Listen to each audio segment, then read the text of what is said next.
Good morning, my dear students. Today we will discuss about Rutherford scattering. ఈరోజు మనం Rutherford పరిక్షేపణం కోసం తెలుసుకుందాం. So Rutherford అనే శాస్త్రవేత్త ఒక పరమాణువులో ఒక కేంద్రకం ఉంటుంది, ఆ కేంద్రకం అనేది ధనావేశాన్ని కలిగి ఉంటుంది అని చెప్పాడు.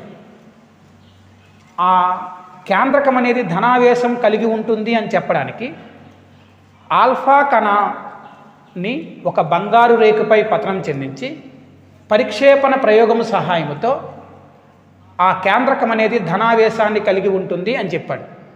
సో ఇక్కడ మనం రూదర్ఫర్డ్ పరిక్షేపణ ప్రయోగం కోసం తెలుసుకొని రూదర్ఫర్డ్ పరిక్షేపణ కోణం ఆల్ఫా కణం అనేది ఎంత కోణముతో పరిక్షేపణం చెందుతుందో క్యాలిక్యులేట్ చేద్దాం.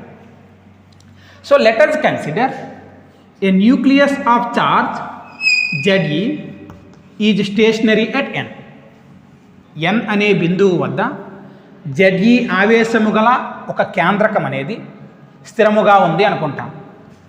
And an alpha particle of mass m, velocity v0 and charge 2e, ఒక ఆల్ఫా కణం యొక్క ద్రవ్యరాశి m, ఆల్ఫా కణం యొక్క ఆవేశం 2e, ఆల్ఫా కణం యొక్క వేగం v0 is approaching towards the nucleus, కేంద్రకాన్ని సమీపిస్తుంది.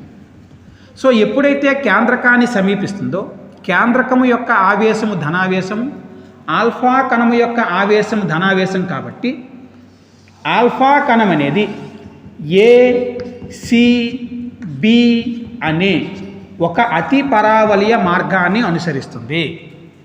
So an alpha particle is approaching towards the nucleus. Due to Coulomb repulsive force, the alpha particle takes ACB hyperbola path. So this is the point O. If in absence of Coulomb repulsive force, the alpha particle takes this direction, some D. Then this is the impact parameter, the అభిఘాత పరామితి. ఒకవేళ coulomb వికర్షణ బలం అనేది లేదు అనుకుంటే alpha కణం యొక్క దిశ AD దిశలో ఉండేది. ఇక్కడ P అనేది అభిఘాత పరామితిని తెలియజేస్తుంది. ఇప్పుడు మనం అతి పరావలయ మార్గంలో during the path of AC, the velocity of alpha particle is decreases from V0 to V, and during the path of CB, the velocity of particle is gradually increases from V to V0 at point B, and the alpha particle is scattered along x dash direction. So AC మార్గములో alpha కణము యొక్క వేగం అనేది క్రమక్రమముగా తగ్గి V0 నుంచి Vకి తగ్గుతుంది. B నుంచి Cకి వచ్చేసరికి alpha కణము యొక్క వేగం అనేది క్రమక్రమంగా పెరిగి B వద్ద తొలి వేగము V0ను అందుకొని ఆల్ఫా కణం అనేది x డాష్ మార్గమున పరిక్షేపణము చెందుతుంది. ఇక్కడ మీరు అబ్జర్వ్ చేస్తే this is the initial direction of alpha particle and this is the final direction of alpha particle. ఇది ఆల్ఫా కణము యొక్క తొలి దిశను సూచిస్తుంది, ఇది ఆల్ఫా కణము యొక్క తుది దిశను సూచిస్తుంది. సో ఈ రెండిటికి మధ్య గల కోణాన్ని పరిక్షేపణ కోణము అంటారు. పరిక్షేపణ కోణాన్ని మనం పైతో ఇండికేట్ చేస్తారు. The angle between initial and final directions of the alpha particle is called scattering angle. So ఏ విధంగా తెలుసుకోవచ్చమ్మా అంటే ఏ nucleus of charge stationary at n and an alpha particle of charge 2e, mass m, velocity v0 is approaches towards the nucleus.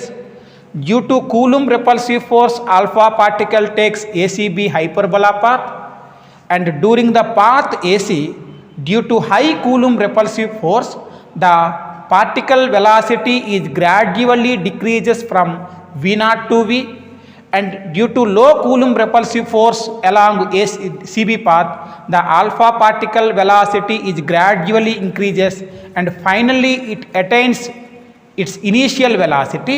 Then it is scattered in, or it is projected in x dash direction. And this is the initial direction, this is the final direction, the angle between initial and final direction is pi, which is known as scattering angle. Now we have to calculate how much of scattering angle is obtained. So first one, case 1. So case 1 means if P is equal to 0. P is equal to 0 means direct impact. అభిఘాత పరామితి విలువ అనేది 0గా తీసుకుంటాను. So P is equal to 0 means సూటి అభిఘాతం, ఇది కేంద్రకం. So alpha కణం ఇలా ఉంది. ఆల్ఫా కణం అనేది ఇలా ఢీకొనడానికి సమీపిస్తుంది. సో ఎక్కడో ఒక పాయింట్ వద్ద సమ్ ఎస్ అనే పాయింట్ వద్ద కూలుం వికర్షణ బలం వలన ఆల్ఫా కణం అనేది అదే దిశలో వెనక్కి వచ్చేస్తుంది. సో ఈ డిస్టెన్స్ ఇక్కడ నుంచి ఇక్కడికి గల డిస్టెన్స్ని డిస్టెన్స్ ఆఫ్ క్లోజెస్ట్ అప్రోచ్, అతి సామీప్య దూరము అంటారు. Let the alpha particle is directly strikes to nucleus at finite distance due to Coulomb repulsive force of nucleus. It is moved in backward direction. It traverses in backward direction at a finite distance, which is called distance of closest approach. So ఈ distance of closest approach ఎలా calculate చేద్దాము అంటే the potential energy of alpha particle, the potential energy of alpha particle due to the nucleus, alpha particle due to the nucleus at distance b is given by, so potential energy. So potential energy means potential into charge. Potential energy means the product of potential into charge. Potential formula ఏంటి? 1/4 pi epsilon naught q by r into q. So that is equal to 1/4 pi epsilon naught q. Q means charge of the nucleus. R means distance b into small q. Small q means charge of the alpha particle 2e. So potential energy is equal to v into q. Potential means 1/4 pi epsilon naught q by r into charge q, 1/4 pi epsilon naught capital Q, charge of the nucleus Za, and r distance means b, small q, charge of the alpha particle. That means 2Za square by 4 pi epsilon naught into b. That is the potential energy. And kinetic energy of alpha particle. So kinetic energy of alpha particle means 1/2 mv naught square, 1/2 mv naught square. And at point S the kinetic energy is converted into potential energy. That means 2Za square by 4 pi epsilon naught b is equal to 1/2 mv naught square at point S. So the whole potential energy is converted into kinetic energy means at point S the potential energy and kinetic energy will be equal. 2/4 1/2 cancel. So cross product cheste b is equal to Za square by pi epsilon naught mv naught square. This is the distance of closest approach. అతి సామీప్య దూరము b is equal to Za square by pi epsilon naught mv naught square. So at the same time p is equal to 0 అంటున్నామంటే scattering angle phi is equal to ఏమవుతున్నామా 180 degrees. ఎందుకు అంటే alpha particle యొక్క initial direction after scattering direction రెండు కూడా లీనియర్గా ఉన్నాయి కాబట్టి the angle between initial and final is 180 degrees. So కానీ in practice p is equal to 0 అనేది పాజిబుల్ కాదు. ఎందుకు p is equal to 0 అనేది పాజిబుల్ కాదు అన్నాను అంటే ఆల్ఫా పార్టికల్ యొక్క charge positive charge and nucleus యొక్క ఛార్జ్ కూడా పాజిటివ్. కంపల్సరీగా రెండు పాజిటివ్ ఛార్జెస్ మధ్య కూలుంబ్ రెపల్సివ్ ఫోర్స్ పనిచేస్తుంది కాబట్టి కూలుంబ్ రెపల్సివ్ ఫోర్స్ వలన ఆల్ఫా పార్టికల్ యొక్క పాత్ అనేది ఏసీబీ హైపర్బోలా పాత్ అవుతుంది. అంటే scattering angle other than or less than 180 degrees. ఆ స్కాటరింగ్ యాంగిల్ వాల్యూ ఎంత ఉందో క్యాలిక్యులేట్ చేద్దాం. So this is taken as B. సో ఇప్పుడు ఎలా ఉంది ఈ బి వాల్యూ ఇక్కడ రాసుకుంటాను. B is equal to ZE square by pi epsilon naught MV naught square. Say this is equation number 1. Now so మనం క్యాలిక్యులేట్ చేయాలి. Other than P not equal to 0 అయితే స్కాటరింగ్ యాంగిల్ వాల్యూ ఎలా ఉందో calculate చేయాలి. So scattering angle value అనేది less than 180 degrees అన్నామంటే so alpha particle యొక్క path ఏంటమ్మా ACB హైపర్బలా పాత్. సో ఇక్కడ వెర్టెక్స్ వద్ద C వద్ద ఆల్ఫా పార్టికల్ వెలాసిటీ ఎంత V. First velocity V value calculate చేయాలి. So velocity V value calculate చేయాలంటే according to conservation of angular momentum, conservation of angular momentum, angular momentum at point A is equal to angular momentum at point C. కోణీయ ద్రవ్యవేగ నిత్యత్వ నియమం నుండి ఏ బిందువు వద్ద అంటే angular momentum before collision is equal to angular momentum after collision. Before collision means angular momentum at point A is equal to after collision means angular momentum at point C. So ఈ రెండింటి మధ్య distance ఏమనుకుంటాను నేను D అనుకుంటాను. And OC distance ఏమనుకుంటాను నేను A అనుకుంటాను. అంటే angular momentum at point A. Angular momentum formula ఏంటమ్మా mass into velocity into radius అంటే MVR. జనరల్గా యాంగులర్ మొమెంటమ్ ఫార్ములా ఇది. So angular momentum at point A mass means M, velocity means V0. ఎంత డిస్టెన్స్లో ఉందమ్మా P, MV0 P. That is equal to angular momentum at point C M, velocity V. ఎంత డిస్టెన్స్లో ఉంది D డిస్టెన్స్లో ఉంది. So MV0 P is equal to MVD. MM cancel అయిపోతుంది. V is equal to V0 P by D. దీని equation number 2 అనుకోవచ్చు. So ఇప్పుడు నేను P వాల్యూ క్యాలిక్యులేట్ చేస్తే అప్పుడు V వాల్యూ వస్తుంది. సో P వాల్యూ ఎలా క్యాలిక్యులేట్ చేస్తాం? P వాల్యూ క్యాలిక్యులేట్ చేయాలి. సో P వాల్యూ క్యాలిక్యులేట్ చేయాలి అంటే కన్జర్వేషన్ ఆఫ్ ఎనర్జీ తీసుకోండి. Conservation of energy means energy before collision, that means energy at point A is equal to energy after collision, that means energy at point C. So అంటే energy at point A means kinetic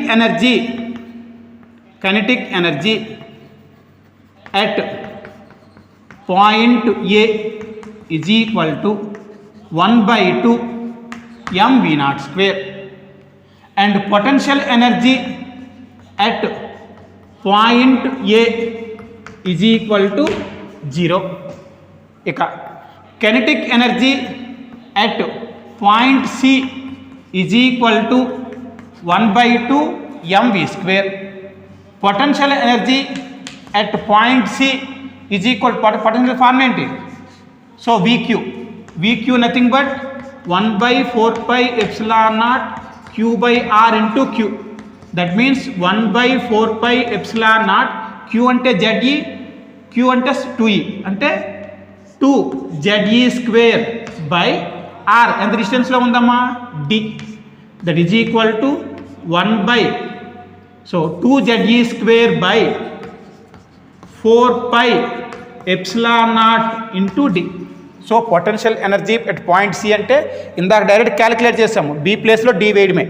2 ZE square by 4 pi epsilon naught into D. ఎలా calculate చేసామంటే potential energy is equal to potential into charge. Potential అంటే 1/4 pi epsilon naught Q by R into charge అంటే Q అంటే charge of the nucleus ZE.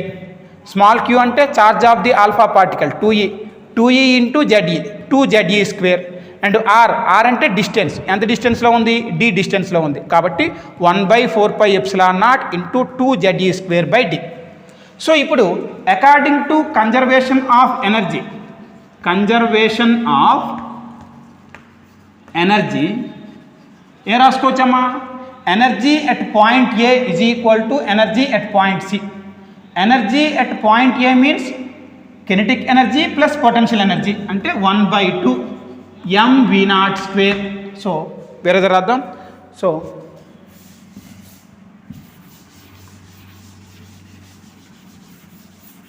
చూడండి, according to law of conservation of energy. So energy at point A అంటే 1/2 mv0² and potential energy 0.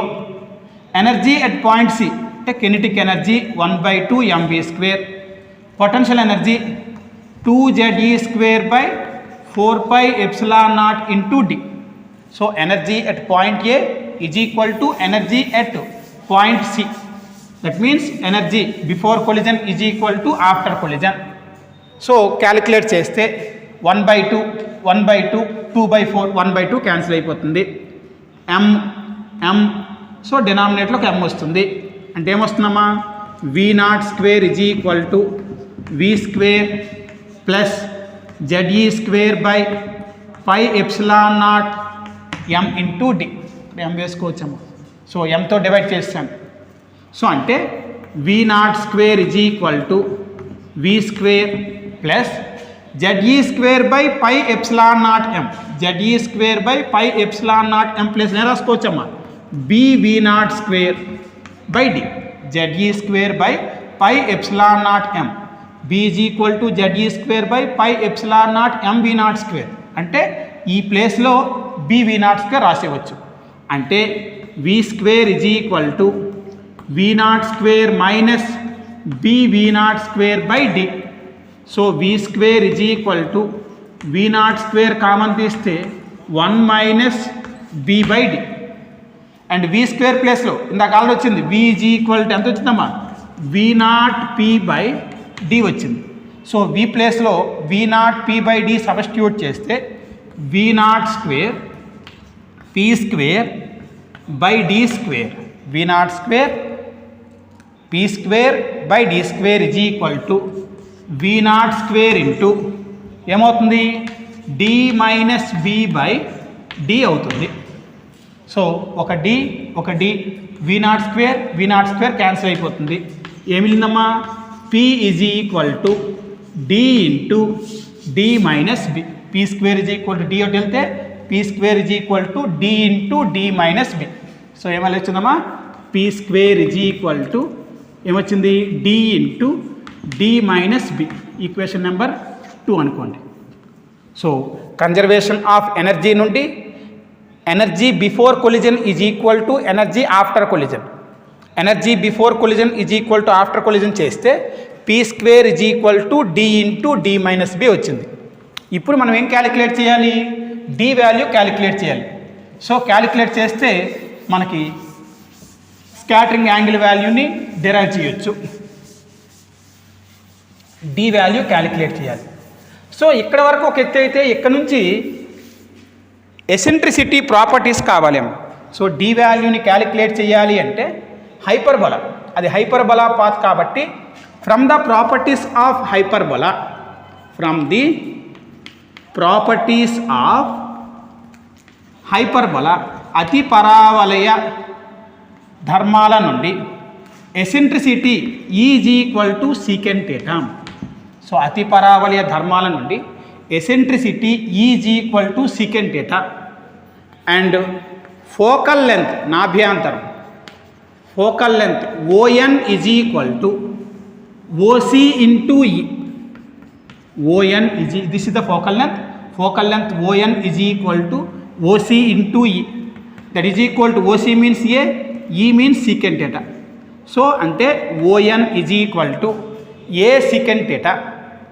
At the same time from figure diagram నుండి cosecant theta, దీన్ని నేను theta అనుకుంటాను, దీన్ని కూడా theta అనుకుంటాను. Cosecant theta ODN ట్రయాంగిల్లో cosecant theta is equal to రాసుకోవచ్చు డయాగ్నల్ బై ఆపోజిట్ సైడ్. అంటే డయాగ్నల్ అంటే ON, ఆపోజిట్ సైడ్ అంటే P. That means ON is equal to P cosecant theta. So ఇది ONA, ఇది ONA అంటే రాసుకోవచ్చమ్మా A secant theta is equal to P cosecant theta.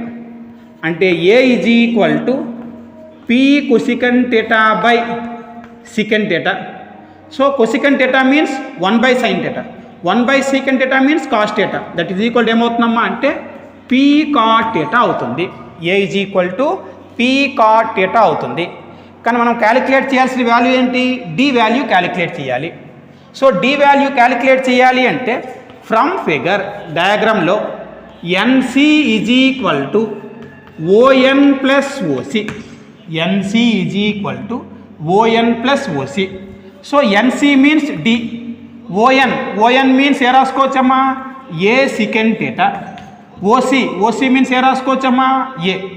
So d is equal to on plus oc అంటే on ప్లేస్లో a secant theta and oc ప్లేస్లో a అంటే d is equal to రెండిట్లో a common తీయచ్చు, common తీస్తే secant theta plus 1. So d is equal to ఏ ప్లేస్లో ఏ రాసుకోవచ్చమ్మా p cot theta. So p cot theta into secant theta plus 1 అంటే d is equal to p into cot theta. cot theta అంటే cos theta by sin theta into secant theta అంటే 1 by cos theta plus cot theta into 1 అంటే cot theta అంటే cos theta by sin theta అని రాసుకోవచ్చు. అంటే d is equal to p into cos theta cancel అయిపోతుంది. అంటే ఏమవుతుందమ్మా 1 plus cos theta by sin theta ఉంటుంది. So d ఇక్కడ sin theta ఉంది, sin theta ఉంది, డినామినేటర్లో sin theta వస్తుంది. d is equal to p into 1 plus cos theta by sin theta. That is equal to p into 1 plus cos theta. 1 plus cos theta అంటే ఏ రాసుకోవచ్చమ్మా అంటే 2 cos square theta by 2 and sin theta నే రాసుకోవచ్చమ్మా అంటే 2 sin theta by 2 cos theta by 2.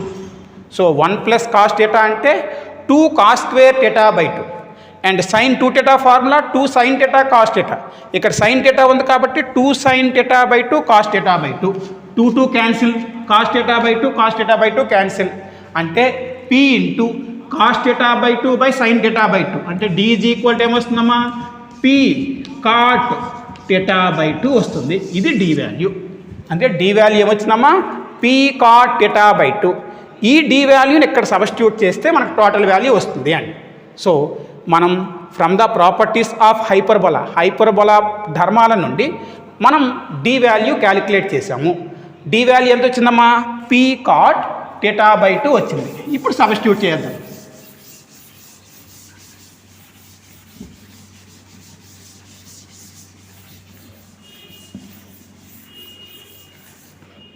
So ఇప్పుడు p square is equal to d into d minus b. So p square is equal to d ప్లేస్లో ఏ రాసుకోవచ్చమ్మా p cot theta by 2 into p cot theta by 2 minus b. So p square is equal to d into d minus bలో d value p cot theta by 2 substitute చేశాను. So ఒక p cancel అవుతుంది. So p is equal to cot theta by 2తో multiply చేస్తే p cot square theta by 2 minus b cot theta by 2. So ఈ value తీసుకొస్తే b cot theta by 2 ఈ value పంపిస్తే p into cot square theta by 2 minus 1. So b cot theta by 2 పంపించాను, p అటు పంపించాను. అంటే b cot theta by 2 is equal to p into common తీస్తే cot square theta by 2 minus 1 అంటే b is equal to p into cot theta by 2 minus 1 by cot theta by 2. Both side cot theta by 2తో divide చేస్తే cot theta by 2 cancel అయిపోతుంది. cot స్క్వేర్లో ఒక square cancel అయిపోయి cot ఉంటుంది. ఇక్కడ 1 by cot theta by 2 అంటే b is equal to cot theta by 2. cot theta by 2 అంటే రాసుకోవచ్చు cos theta by 2 by sin theta by 2 minus 1 by cot theta by 2 nothing but tan theta by 2 అంటే sin theta by 2 by cos theta by 2 అని రాసుకోవచ్చు. అంటే b is equal to p into ఏమవుతుంది cos theta by 2 sin theta by 2 LCM వస్తే ఇక్కడ already sign ఉంది కాబట్టి cos into cos cos square theta by 2 minus cos ఉంది కాబట్టి సైన్ అంటే సైన్ స్క్వేర్ థీటా బై 2 వస్తుంది. So cos theta by 2 by sine theta by 2 minus sine theta by 2 by cos theta by 2. LCM అనేది sine theta by 2 cos theta by 2 వస్తే cos square theta by 2 minus sine square theta by 2 అంటే b is equal to p into cos square theta minus sine square theta అంటే cos theta by ఇక్కడ ఒక 2తో multiply చేస్తాను, ఒక 2తో divide చేస్తాను. సో ఇక్కడ 2p అవుతుంది అప్పుడు. సో ఇప్పుడేముంది 2 cos theta by 2 sine theta by 2. So sine theta అంటే b is equal to 2p cos theta by sine theta. So నాకు కావాల్సిన థీటా వాల్యూ కాదు, నాకు కావాల్సింది స్కాటరింగ్ యాంగిల్ వాల్యూ అంటే cot theta is equal to B by 2p. నాకు కావాల్సింది theta కాదు, స్కాటరింగ్ యాంగిల్ పై వాల్యూ కావాలి. సో మీరు అబ్జర్వ్ చేయండి. సో అబ్జర్వ్ చేస్తే ఈ మొత్తం యాంగిల్ అనేది 180 degrees. సో హాఫ్ సర్కిల్ అంటే theta plus phi plus theta. So from figure theta plus phi plus theta is equal to 180 degrees. Theta plus phi plus theta is equal to 180 degrees. అంటే పై is equal to or theta is equal to 2 theta, theta plus theta 2 theta, 2 theta is equal to 180 minus phi అంటే theta is equal ఏమవుతుంది 90 minus pi by 2. Theta is equal ఏమవుతుంది 90 minus pi by 2 అవుతుంది. So 2 theta plus pi is equal to 180, 2 theta is equal to 180 minus pi, theta is equal to 90 minus pi by 2. So అంటే ఇక్కడ cot theta is equal to cot 90 minus pi by 2 అంటే ఏమవుతుందమ్మా tan pi by 2. అంటే cot theta ప్లేస్లో ఏం రాసుకోవచ్చు tan pi by 2. ఇక్కడ cot theta ప్లేస్లో ఏం రాసుకోవచ్చమ్మా అంటే tan pi by 2 is equal to B by 2p. tan pi by 2 is equal to B by 2p. That implies pi by 2 is equal to ఏమొస్తుందమ్మా tan inverse B by 2p. tan inverse pi by 2 is equal to tan inverse B by 2p. అంటే పై is equal to 2 tan inverse B value ఎంత ZE square by pi epsilon not MV0 square p. 2p కామన్గా ఉంది. So this is the scattering angle of scattering equation. ఇదే పరిక్షేపణ కోణానికి సమీకరణం. Rutherford పరిక్షేపణ కోణం. So ఎంత కోణముతో పరిక్షేపణం చెందింది, ఆ పరిక్షేపణం కోణం విలువ అనేది డైరెక్ట్ ఇంపాక్ట్ అయితే 180 degrees ఉంటుంది. ఒకవేళ డైరెక్ట్ కొలిజన్లో కాకుండా స్కాటరింగ్లో పార్టిసిపేట్స్ వచ్చినప్పుడు హైపర్బోలా పాత్ని అనుసరిస్తే స్కాటరింగ్ యాంగిల్ వాల్యూ అనేది p నాట్ ఈక్వల్ టు 0 అవుతుంది. కాబట్టి స్కాటరింగ్ యాంగిల్ వాల్యూ అనేది లెస్ దాన్ 180 degrees ఉంటుంది. అలా లెస్ దాన్ 180 degrees ఉన్నప్పుడు స్కాటరింగ్ యాంగిల్ వాల్యూ ఎలా ఉంటుందో క్యాలిక్యులేట్ చేయాలంటే ఇలా క్యాలిక్యులేట్ చేసుకోవచ్చు. ఫైనల్గా angle of scattering pi is equal to 2 tan inverse ZE square by pi epsilon not MV0 square అవుతుంది. So B by 2p. సరే, ఇది కంప్లీట్గా రూదర్ఫర్డ్ స్కాటరింగ్ ఫార్ములా అండి. Thank you.